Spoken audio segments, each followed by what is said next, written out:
Señal Colombia y Revista Raya presentan Señal Investigativa.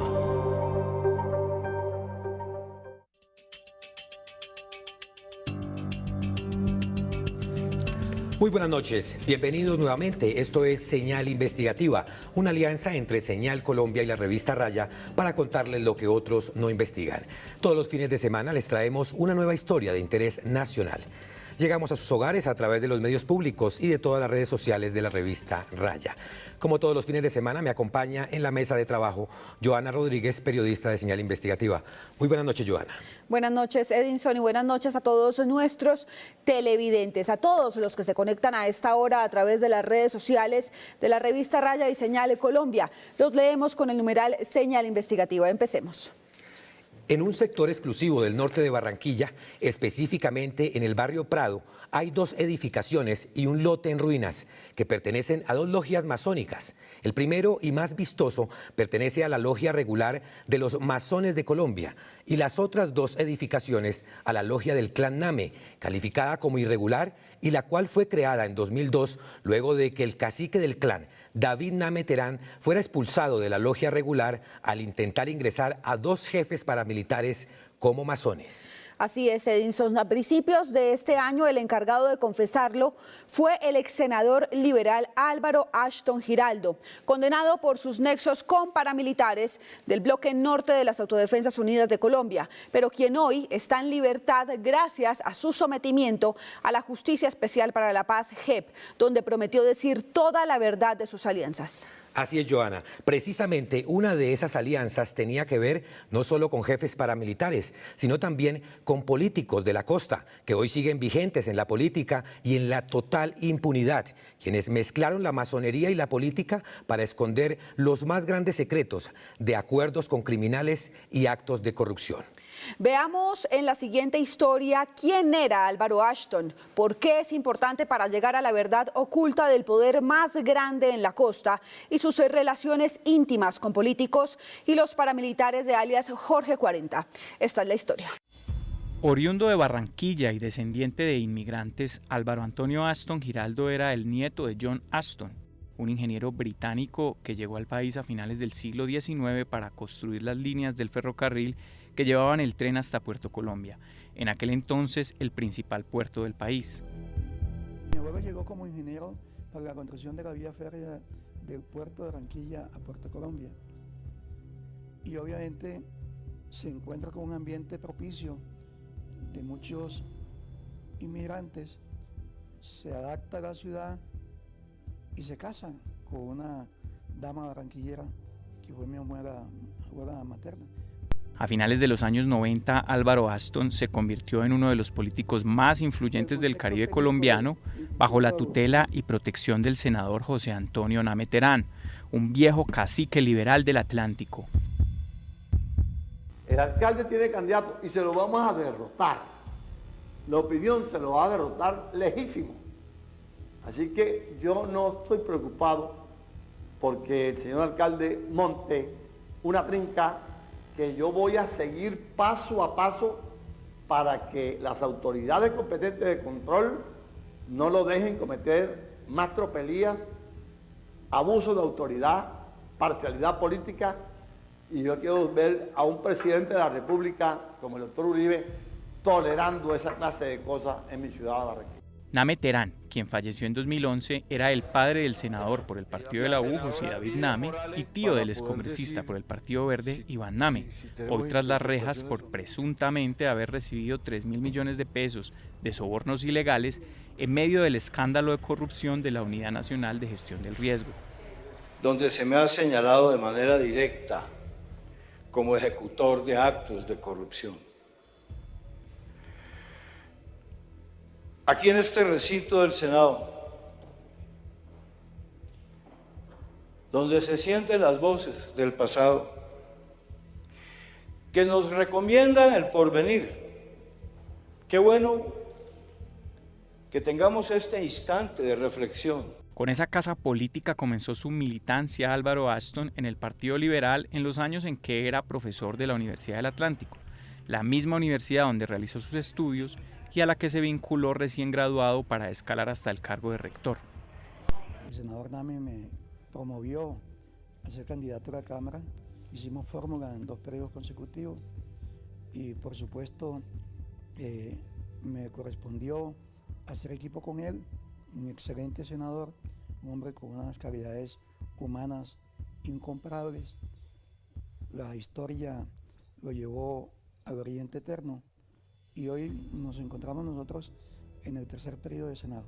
Tras su carrera académica, en la que cuenta con diplomas laureados de economista, contador público y un título de maestría en docencia universitaria, cuando había cumplido 42 años, en 1998, Ashton incursionó por primera vez en la política electoral de la mano de quien entonces era su jefe político, el entonces senador liberal José Antonio Name, quien lo escogió como fórmula de campaña para que Ashton fuera representante a la Cámara por el Atlántico. Les deseo buenas posibilidades de discusión en los trámites de las exigencias sindicales que van a plantear y cuenten conmigo desde el Congreso de Colombia para ser solidario ante todas las instancias del Gobierno Nacional. Esto sucedió además... De primeras, Ashton lanzó su apuesta directamente hacia el Congreso de la República y esa apuesta le salió bien, pues con el apoyo de la maquinaria del clan Name logró su primera curul en la Cámara de Representantes tras obtener más de 41.000 votos. Sin embargo, ese éxito político era apenas el comienzo. En 2002, en la víspera de la primera elección de Álvaro Uribe como presidente de Colombia y con el contexto de una campaña permeada por los millonarios recursos y las poderosas influencias de los grupos paramilitares, Álvaro Ashton consiguió mantener su curul en la Cámara tras obtener una de las mayores votaciones del país en esa elección, más de 73.000 votos. Después se supo que en aquellos años los paramilitares se habían apoderado de una tercera parte del Congreso de la República, gracias a alianzas con clanes regionales y apoyo a candidatos propios que, aunque pertenecían a diferentes partidos, eran funcionales a sus intereses. Precisamente durante su relación política con José Antonio Name, en sus primeros años en el Congreso, ocurrieron los pactos entre Álvaro Ashton con los paramilitares del Frente José Pablo Díaz de las AUC, para recibir apoyo en las elecciones y favorecer a las autodefensas con desvíos de dineros de la contratación pública. El Frente Criminal José Pablo Díaz estaba subordinado al Bloque Norte de las Autodefensas Unidas de Colombia, liderado por Rodrigo Tobar Pupo, alias Jorge 40. Un jefe paramilitar, Edgar Ignacio Fierro, alias Don Antonio, señaló a Ashton de participar en una trama corrupta para que la plata de los hospitales públicos quedara en poder de las AUC. Álvaro Ashton había sido el ponente de una ley en el Congreso que redistribuyó el 20% de los dineros de las estampillas de la salud a hospitales de primero y segundo nivel ubicados en municipios y departamentos pobres que no tenían recursos para mantenerlos. En varias regiones del país, estos recursos terminaron desviados hacia los paramilitares. Desde hospitales de primero y segundo nivel, que ha permitido a Barranquilla tener la mejor infraestructura hospitalaria. El Atlántico también. Allá todos los hospitales son nuevos, están bien dotados y se deben justamente a ese esfuerzo que hicimos en el Parlamento colombiano y que hoy le da a cada uno de las distintas comunas y sectores y barrios de Barranquilla un paso o un hospital local que permite la mejor atención de salud de todos mis conciudadanos del Atlántico y especialmente de Barranquilla. La Sala Penal de la Corte Suprema de Justicia llamó a juicio al ex senador del Partido Liberal Álvaro Ashton por presuntos nexos con grupos paramilitares. Según el propio Ashton, a mediados de mayo de 2004, él se reunió con Carlos Mario García Ávila, alias El Médico, el comandante político de las AUC en el norte del país, quien le solicitó su colaboración para lograr el apoyo del Partido Liberal en el trámite de una ley que beneficiara a las AUC en su reinserción a la vida civil, es decir, la Ley de Justicia y Paz, que casi un año más tarde se terminaría aprobando en el Congreso. Aún en las mieles con el clan de los Name, Ashton le pidió a alias El Médico que lo ayudara con votos a cambio de su gestión. Como lo ha confesado hoy ante la justicia, en el 2006, en las nuevas elecciones legislativas, Ashton se vio beneficiado con votos en departamentos clave como Magdalena y Atlántico y terminó elegido por primera vez senador de la República.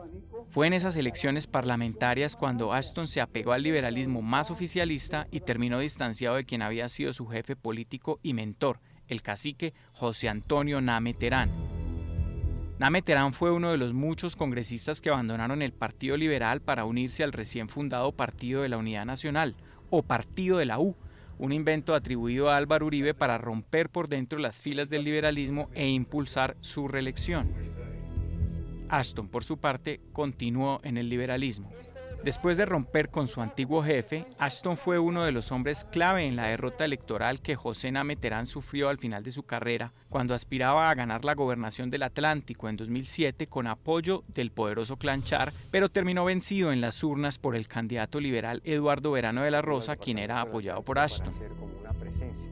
Álvaro Ashton fue senador hasta 2017. A finales de ese año fue capturado por órdenes de la Corte Suprema de Justicia, que lo investigaba desde el 2012 por sus vínculos con los paramilitares y además por el llamado Cartel de la Toga, pues Ashton fue uno de los congresistas que pagó sobornos a magistrados de la Corte Suprema para impedir que avanzaran los procesos judiciales en su contra. Mucha atención que el senador liberal Álvaro Ashton acaba de ser capturado. El congresista está siendo investigado por la Corte Suprema de Justicia por parapolítica y varios audios que lo comprometen en el escándalo del Cartel de la Toga. Ashton le pagó cerca de 600 millones de pesos a los magistrados Gustavo Malo, Francisco Ricaurte y Leonidas Bustos, quienes se encargaron de retrasar y engavetar las investigaciones que lo incriminaban, incluso frenando órdenes de captura. Así lo declaró el exfiscal corrupto y testigo estrella del caso del Cartel de la Toga, Gustavo Moreno. Con el doctor Gustavo Malo, y de esos 600 millones de pesos, días después el doctor Francisco me dice que le lleve 200 al doctor Bustos. Esto no le gusta la forma en que Reyes indaga. Yo dije, mire, hasta pidió los videos de las plenarias del Senado a ver con quién es que yo me hablo. En 2019, Ashton se acogió a la JEP y recobró su libertad, tras firmar un compromiso de aportar la verdad de sus nexos con otros políticos y paramilitares. Hoy su testimonio es clave para desentrañar un capítulo de la parapolítica en la costa caribe que aún sigue sin justicia plena para las víctimas. A la sombra de José Antonio Name estaba su hermano, David Name Terán, el empresario y patriarca de la masonería en Barranquilla, quien terminó acusado de usar la masonería para meter a varios de los paramilitares en su logia y ocultar los más grandes secretos de corrupción. La trayectoria del excongresista Álvaro Ashton y su ascenso vertiginoso dentro del poder político en el Atlántico fue impulsado por el Partido Liberal. Ya vimos cómo durante años consolidó su influencia controlando importantes fortines burocráticos, entre ellos el Hospital Materno Infantil de Soledad y la Universidad del Atlántico, desde donde se fortalecieron redes políticas y se aseguraron cuotas de poder que sostuvieron en la élite regional a varios congresistas en alianza con paramilitares. Pero esta historia apenas empieza a mostrar su verdadero fondo. Falta responder cómo logró el clan Name entrelazar la política regional, los negocios privados, la simbología masónica universal y las estructuras paramilitares del bloque norte de las autodefensas para consolidar su poder. ¿De qué manera esos mundos, que en teoría no deberían cruzarse, terminaron funcionando como un solo engranaje? Después de esta pausa institucional, les contaremos cómo se tejió esa red y cuáles fueron sus consecuencias. Quédese porque ya regresamos.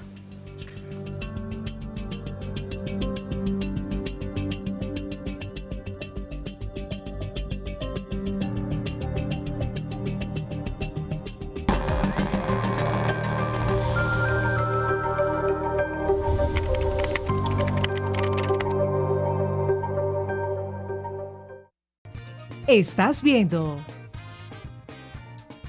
Señal Investigativa. Señal Colombia, la señal de la paz.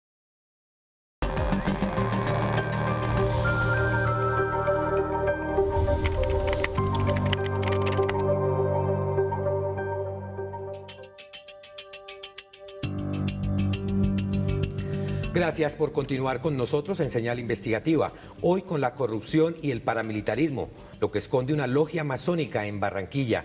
¿Cuáles son los secretos de la logia del clan Name, la política tradicional y los paramilitares de Jorge 40? En febrero pasado, Álvaro Ashton volvió a comparecer ante la Jurisdicción Especial para la Paz para entregar nueva información sobre las alianzas entre el bloque norte de las autodefensas con los políticos conservadores y liberales de la costa.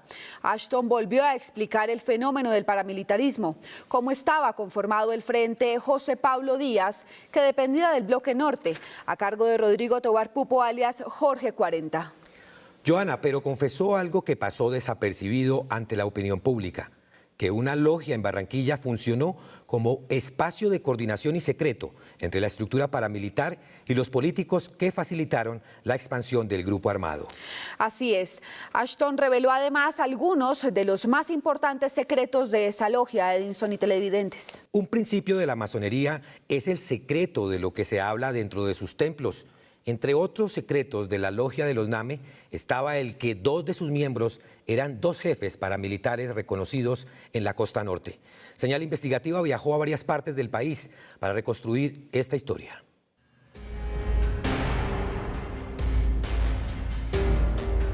El símbolo de este anillo que porta el ex senador Iván Name quizá es el mayor símbolo del poder político en Barranquilla, dominado bajo clanes familiares. Es el símbolo de los masones, pero los Name y muchos políticos poderosos de la costa lo portan desde el 2002, según denuncias conocidas por Señal Investigativa, de forma irregular. La razón es que el gran patriarca de los Name, David Name Terán, fue expulsado a principios del 2000 de la Gran Logia Masónica de Barranquilla por actuaciones que irían en contra de los estatutos penales masónicos, pues intentó incursionar en la masonería a 2 ex jefes paramilitares. A raíz de esa disputa, David Name Terán decidió construir este templo que dejó abandonado en el sector de Villa Santos, uno de los sectores más exclusivos de Barranquilla, el cual queda a una cuadra del templo centenario de la masonería en esa ciudad, de donde fue expulsado. Pero más hacia el norte de Barranquilla, en el barrio Alto Prado, está la sede actual que heredaron los Name tras la muerte de su patriarca. Señal Investigativa encontró que esa logia fue creada por David Name Terán el 25 de septiembre de 2002, como consta en estos documentos de la Cámara de Comercio de Barranquilla, bajo el nombre de Corporación Respetable Logia Luz Hermética número 10.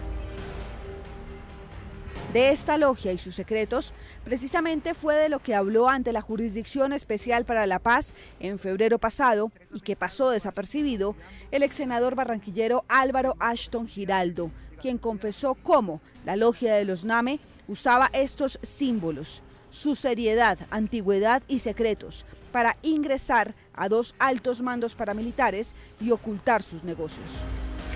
Entraron a una institución que se llama la Logia Masónica Colombiana. ¿Cómo entran a la logia? A través de David Name Terán, gran maestro de la Gran Logia Nacional de Colombia, con sede en Barranquilla, ubicada en el sector norte de Barranquilla, denominado Villa Santos. Él, como gran maestro, inicia a don Antonio, o sea, a Edgar Fierro Flores, Edgar Ignacio Fierro Flores, inicia a Carlos Mario García y los hace masón. Edgar Ignacio Fierro Flores, de quien habla Ashton, es conocido con el alias de Don Antonio, un exmilitar colombiano hasta el 2002 que se convirtió en comandante paramilitar del Frente José Pablo Díaz de las Autodefensas Unidas de Colombia entre marzo de 2003 y marzo de 2006, bajo el mando del ex jefe paramilitar Rodrigo Tobar Pupo, alias Jorge 40, con fuerte influencia en la región Caribe, puntualmente en los departamentos del Atlántico, Cesar y Magdalena. Quiero empezar por darle gracias a Dios por permitirme estar hoy aquí delante de ustedes.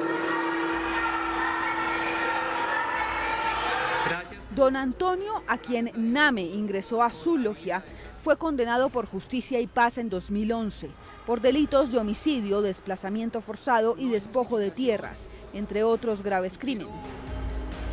Las autodefensas tenían la capacidad de penetrar todas las esferas de la sociedad.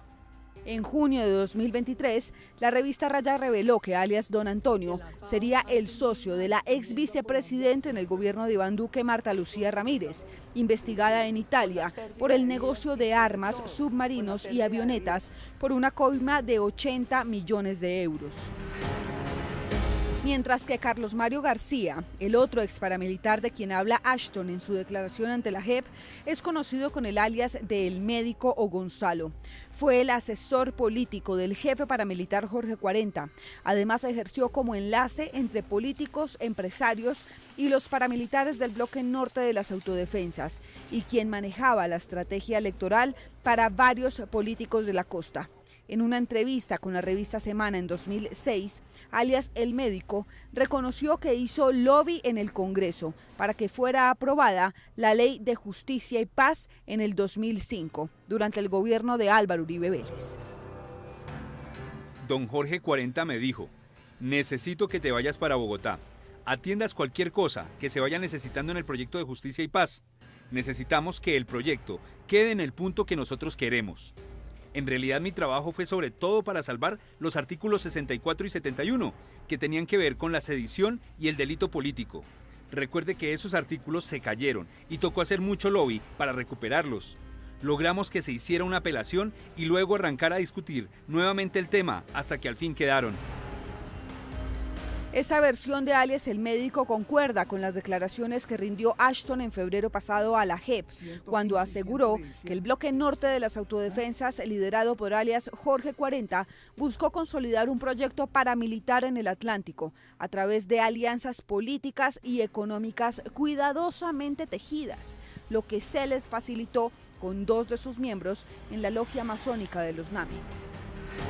Este acompañamiento se venía dando dentro de los parámetros. Mire cómo utiliza una institución como la masonería, en donde los principios son de igualdad, de fraternidad y de justicia social. Dentro de la fraternidad había que apoyar a los hermanos Edgar Ignacio Flores, masón, al médico García Ávila, quienes eran los ejecutores de todo este diseño. El uno en el frente militar y el otro en el frente político. Entonces, según Ashton, los paramilitares del bloque norte apoyaron económicamente la candidatura a la alcaldía de Barranquilla de Guillermo Honenberg, quien resultó electo para el periodo 2004-2007 por el Movimiento Ciudadano de Barranquilla, que intentaba diferenciarse de partidos tradicionales como el liberal y el conservador. Honenberg también fue denunciado por el fundador del movimiento, el exalcalde Bernardo Hoyos Montoya, de haber recibido 2.500 millones de pesos del bloque norte para su campaña política en 2003. Con Guillermo Honenberg Bornaceri llegamos a su acompañamiento político y económico. Ellos se comprometieron con Guillermo Honenberg a aportar recursos para la campaña y lo hicieron a través del bloque norte, en cabeza en ese caso de Eduardo Lozada Manotas, quien era el representante legal de Método y Sistema, que ellos tuviesen presencia allí. Cuando gana la alcaldía Honenberg, entonces producto de ese acuerdo hay unos compromisos, y los compromisos son desarrollar un conjunto de proyectos, conseguir recursos propios del municipio a través de Método y Sistema con el recaudo de impuestos y de la gestión nacional en el gobierno del presidente Uribe en esa oportunidad.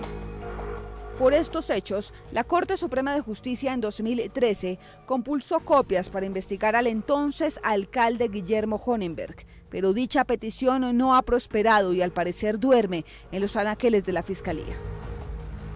Para 2003, con Königsberg en la alcaldía y el respaldo de la logia de Name Terán, los paramilitares contaban con una red de congresistas del Atlántico, cuya misión, según Álvaro Ashton, era respaldar el proyecto impulsado por las autodefensas y asegurar partidas presupuestales en el Consejo de Barranquilla, cuyos dineros irían para las arcas del grupo ilegal. El alcalde de Barranquilla, Königsberg, presentaba los proyectos del gobierno nacional. El gobierno nacional adjudicaba las partidas y se trasladaban y se incorporaban al presupuesto. ¿Qué se necesitaba? Que el Consejo de Barranquilla aprobara las incorporaciones presupuestales de los traslados de recursos nacionales. Para eso cumplía el papel David Name de consolidar a esas mayorías en el Consejo, utilizando a sus propios concejales y a sus propios amigos y constituyendo una mayoría para efectos de garantizar que los acuerdos, proyectos y modificaciones presupuestales presentadas por el alcalde Königsberg y acordadas por las AUC se cumplieran. Y en ese contexto coordinaba esa acción el concejal Luis Zapata de la OZ, el concejal Munares, el concejal Díaz, Osvaldo Díaz, Juan Pablo Espino, Iván Osorio Vargas. Ese dinero del Estado que se robaban para financiar a los paramilitares también fue gracias a varios congresistas que, según Álvaro Ashton, junto con él, aprobaron recursos en el Congreso para destinarlos a proyectos de región que en realidad iban para bloques paramilitares como el bloque norte de las autodefensas. Reconozco que aunque mi relación con las AUC no fue duradera, entre sus presuntos cómplices, Ashton mencionó a David Char, miembro del clan Char de Barranquilla, a Jorge Gerlain, el ya fallecido viejo político conservador señalado de actos de corrupción como compra de votos, y al senador Efraín Cepeda, un viejo político conservador y hasta hace pocos meses presidente del Congreso. Hombre, ¿cómo se le da la espalda a la microempresa? Con David Name, los parlamentarios seguimos y concretamente Álvaro Ashton apoyando las gestiones que nos correspondía hacer de la alcaldía de Barranquilla, canalizando recursos desde la Comisión Cuarta de Presupuestos, en donde yo era miembro, con el senador Efraín Cepeda, con el senador Mario Barón, con el representante David Char, con el representante Jorge Gerlain. Todos ellos, incluyéndome a mí, apoyábamos y ayudábamos a que del presupuesto nacional sacaran las partidas para financiar esos proyectos. Eso es muy importante porque con esos recursos se nutrían ellos para seguir delinquiendo los otros municipios cuya capacidad económica no era suficiente. Una parte del dinero que usaba el bloque José Pablo Díaz de las autodefensas venía de una empresa privada llamada Métodos y Sistemas. Esta empresa era la encargada de ayudar al distrito de Barranquilla a cobrar los impuestos. Los socios eran el empresario Eduardo Lozada Manotas y el empresario David Name Terán, quien tenía el 10% de las acciones de esa empresa en ese momento. Según una confesión de alias Don Antonio, de esa empresa, el bloque paramilitar obtenía un aporte mensual de 20 millones de pesos. Otra manera de cómo los paramilitares conseguían dinero era a través del robo al sistema de salud en el Atlántico. Ese dinero debía usarse para atender a los enfermos, mejorar los hospitales y comprar materiales médicos. Pero las Autodefensas Unidas de Colombia se quedaban con una parte para financiar la guerra. Esto ocurrió cuando el presidente era Álvaro Uribe Vélez y los paramilitares usaban ese dinero para mantener su poder y controlar las zonas donde estaban. Así quedó consignado en varias sentencias judiciales. Uno de los objetivos dentro de la estrategia de cooptación de entidades gubernamentales fue la toma burocrática y económica de Caprecom, el matadero municipal de Sabana Grande y el hospital materno-infantil del municipio de Soledad. Gestiones en las que participó Julio Polanía, empresario adepto a las AUC. Había compromisos políticos con quienes apoyaron a Trino Luna para la gobernación y eran 12 compromisos políticos o 10, los otros 19 o 15 hospitales se los asignaron a representantes de la AUC. Y así saqueaban los recursos de la salud. Y así sucedía. Entonces, en el caso particular del Atlántico, que más conozco, fue el Hospital Materno Infantil. Esto sucedió además, porque aquí ya vemos una conducta macrocriminal, porque era reiterativa. Lo mismo sucedió en Seminsa. O sea, el director del hospital atendía a los proveedores que le daban los paramilitares, adjudicaba los contratos,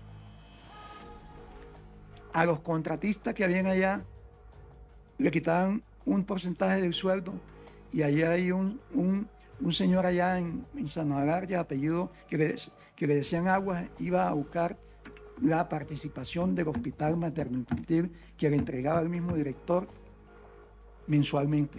Y ellos denominaban eso la empresa.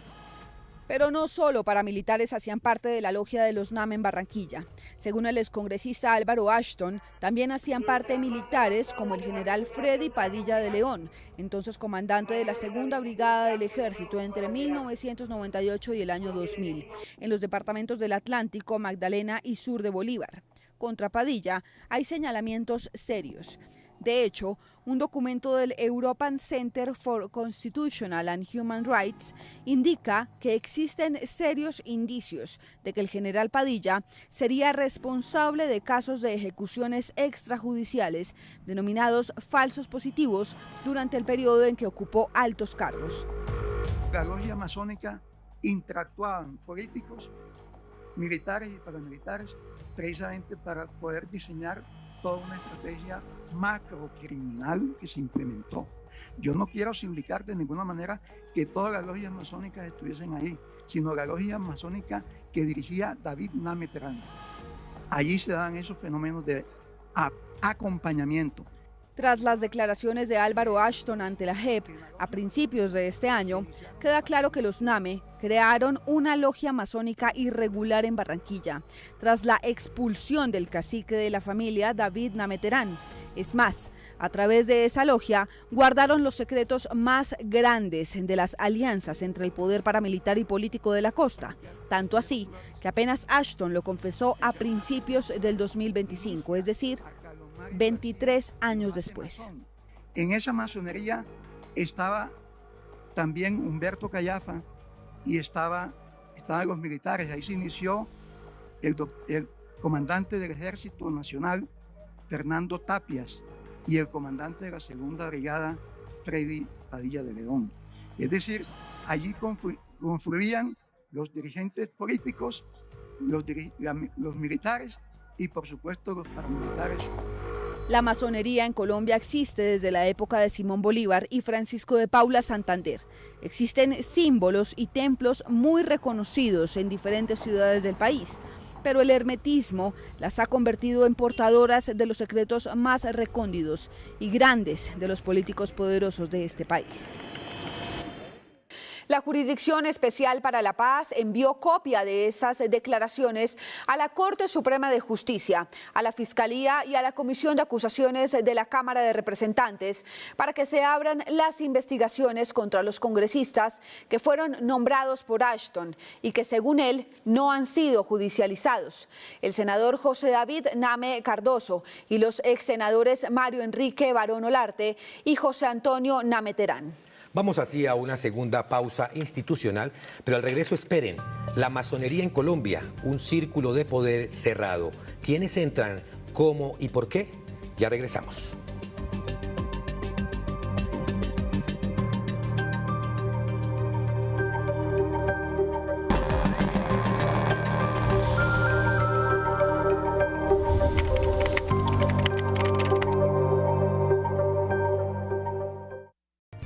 Estás viendo Señal Investigativa. Señal Colombia, la señal de la paz.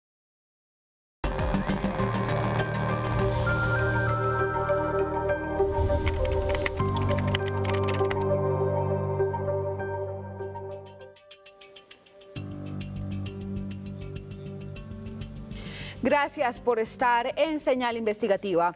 Hoy con la corrupción y el paramilitarismo, lo que esconde una logia masónica en Barranquilla. ¿Cuáles son los secretos de la logia del Clan Name? La política tradicional y los paramilitares de Jorge 40.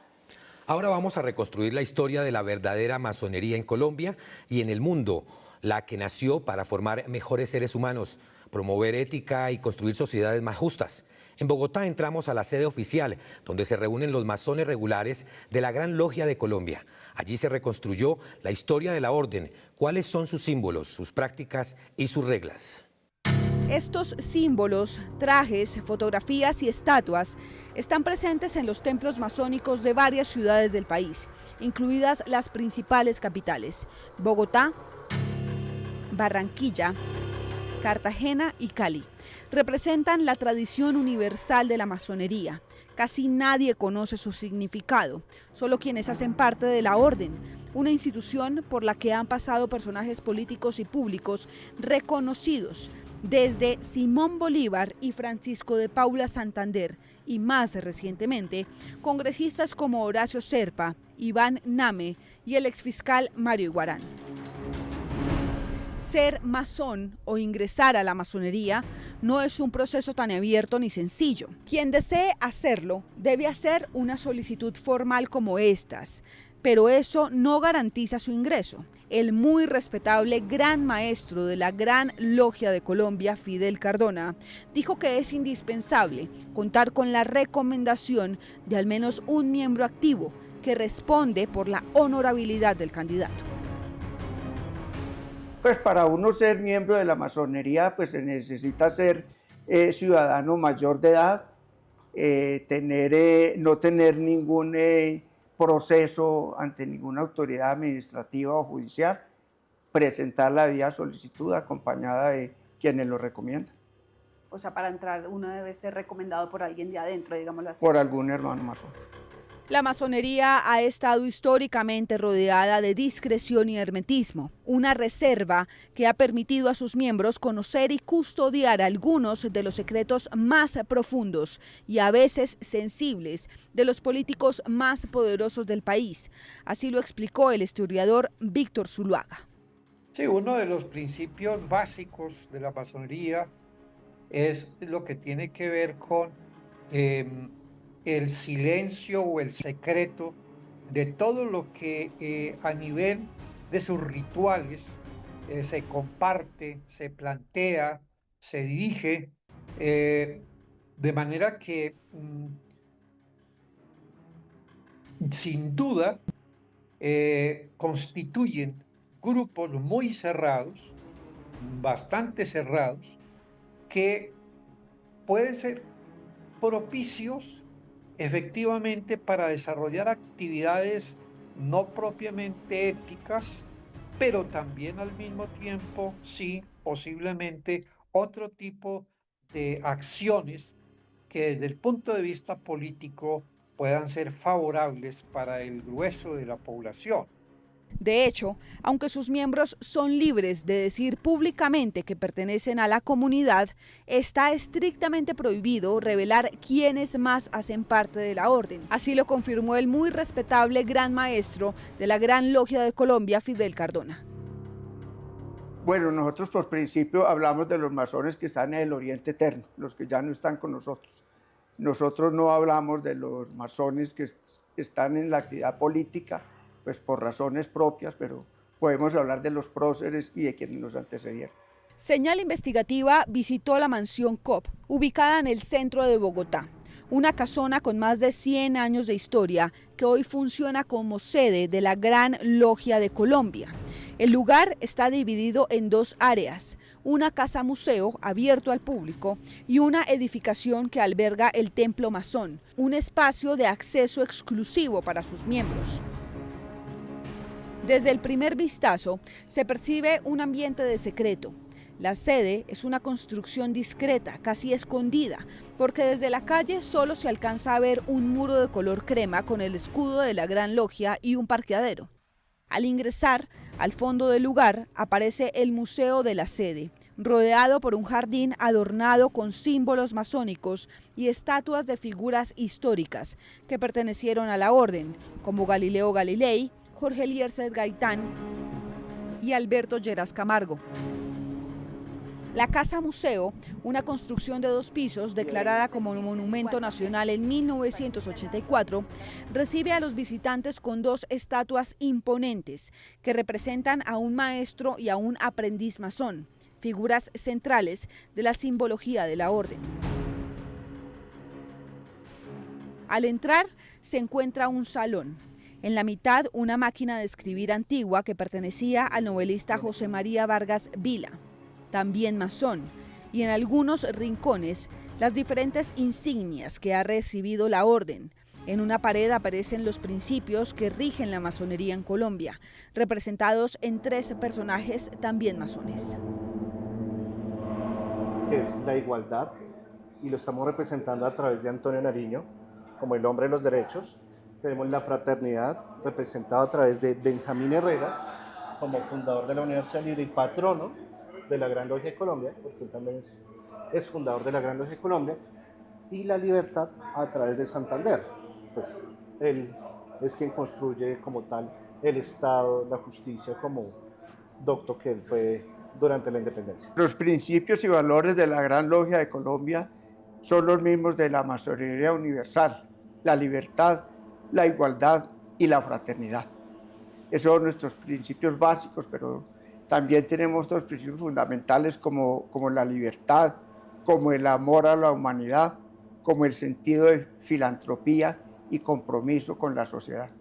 Al subir al segundo piso se observa un enorme vitral en el techo que reúne precisamente todos los símbolos de la masonería: la escuadra y el compás, que representan la rectitud del comportamiento y el dominio de las pasiones y la razón; la letra G, que tiene varios significados: ¿es la geometría, su ciencia fundamental, o es la génesis, el principio creador? También está el símbolo de las 3 grandes luces, que incluye la Biblia, la escuadra y el compás. Algunos de estos símbolos de la masonería universal son usados en anillos o pines que sus integrantes se ponen en la ropa.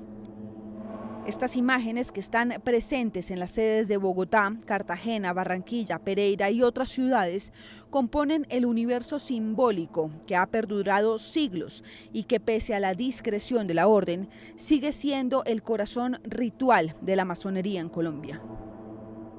El compás, no hay verdades absolutas, pero el compás puede representar la apertura de mente de una persona. Sí, entonces, el símbolo universal de la masonería es la escuadra y el compás, ¿cierto?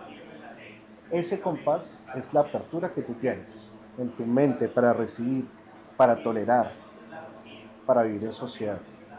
Y esa rectitud de ese compás, ¿sí?, son tus principios, ¿sí?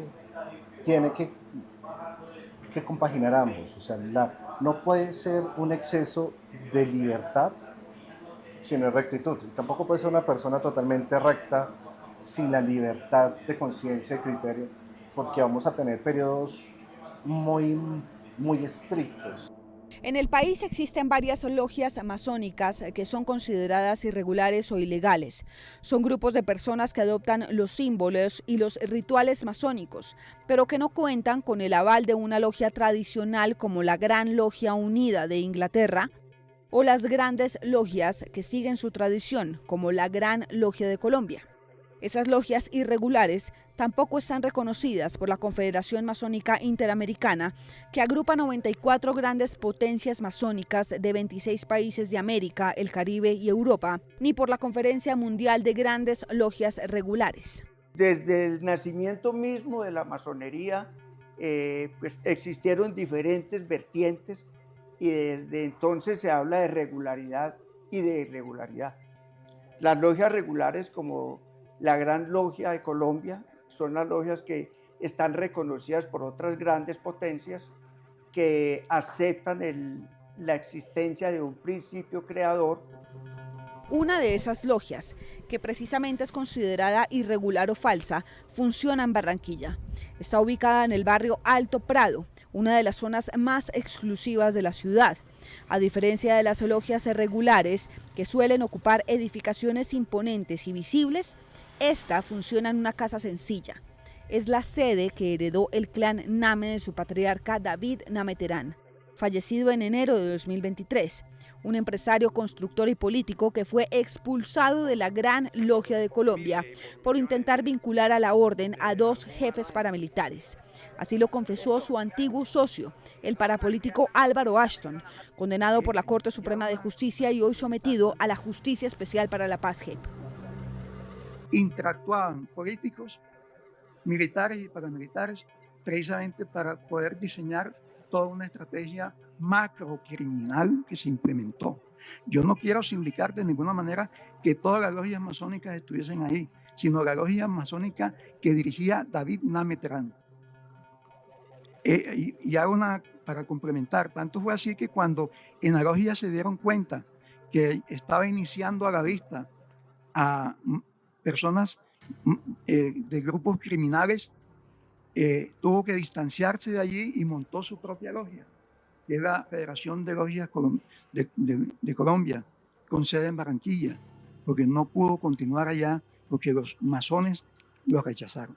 El muy respetable gran maestro de la Gran Logia de Colombia, con sede en Bogotá, Fidel Cardona, explicó qué pasa cuando uno de sus miembros incumple las normas de ética de la organización. Como cualquier organización tiene unas normas y quien las incumpla pues se somete a un debido proceso y se establecerán los castigos respectivos. Pues más allá que estatutos penales es como un código masónico, como un código de ética, como existe en cualquier organización, en una sociedad comercial, en cualquier ESAL. El miembro que incumpla con las normas pues es expulsado o es marginado de las decisiones. Otra característica de las logias irregulares es que permiten la iniciación de mujeres, algo que la masonería tradicional o regular no admite. En la logia de los Name, por ejemplo, sí han aceptado mujeres. Silvia Guet, exdirectora de la Universidad Autónoma del Caribe, acusada por el asesinato de un ganadero en 2003 en Barranquilla y para quien el mes pasado la Fiscalía pidió una condena por determinadora de ese crimen. Dentro de las logias regulares que hablamos en un comienzo, no se aceptan mujeres, solamente es de hombres, pero hay otras logias donde hay mujeres y logias donde también se trabajan de manera mixta. ¿Pero esas logias serían consideradas irregulares? No están dentro de la regularidad. Estas logias irregulares, como la del clan Name, se han convertido en espacios de influencia política, más que en talleres de formación ética, que es uno de los principios fundamentales de la masonería regular, cuyos miembros insisten en que la irregularidad no equivale a la ilegalidad, pero sí implica una ruptura con la tradición y la filosofía que define a la orden.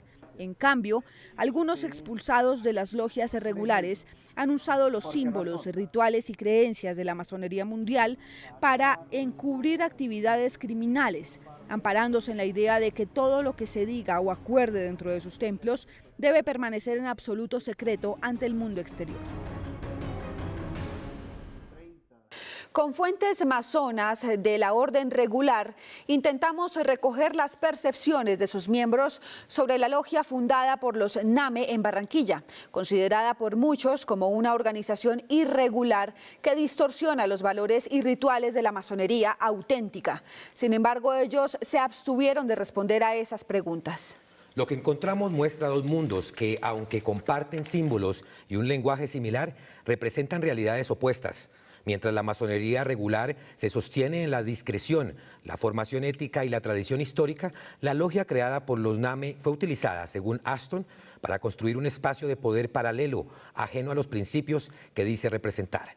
Hablamos en Pereira con un historiador que conoce sobre la masonería. Él es el profesor Víctor Zuluaga, desde Pereira. Desde luego que es muy difícil pensar que el proceso de consolidación de las logias masónicas continúe exactamente como fue en un principio, lo mismo que podríamos decir de los partidos políticos o de cualquier tipo de organización, porque finalmente las circunstancias, las condiciones sociales, políticas, económicas cambian, se presentan cambios muy significativos, y esto hace que tenga que afectar desde luego cualquier tipo de organización, en este caso organizaciones que inicialmente tenían unos objetivos de solidaridad, de entrega, de desarrollo. Con toda esta información sobre la masonería en Colombia, llegamos al final de otro capítulo de Señal Investigativa. Recuerden que cada 8 días investigamos lo que otros no investigan. Así es, Joana, gracias a todos nuestros televidentes que nos acompañaron hasta esta hora. Esto es una alianza entre Señal Colombia y la revista Raya. Los esperamos el próximo domingo para ver otro capítulo investigativo en profundidad. Feliz noche para todos.